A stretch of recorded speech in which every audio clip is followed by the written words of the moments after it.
Rona sorry.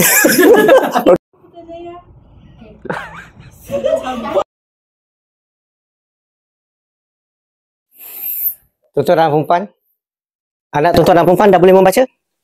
Kalau belum, dengar mesej saya.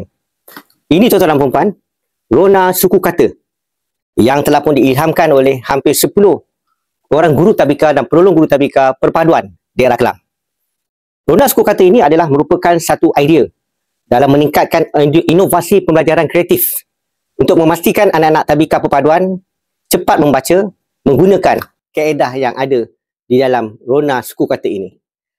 Saya tak boleh buka kotak ini, tetapi di dalam ini tuan-tuan dan perempuan terdapat banyak alat-alat yang digunakan atau kaedah yang digunakan bagi memastikan anak-anak tuan-tuan dan perempuan cepat mengenali suku kata dan seterusnya cepat belajar.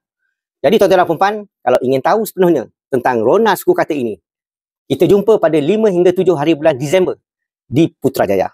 Ayo, kita ke Putrajaya.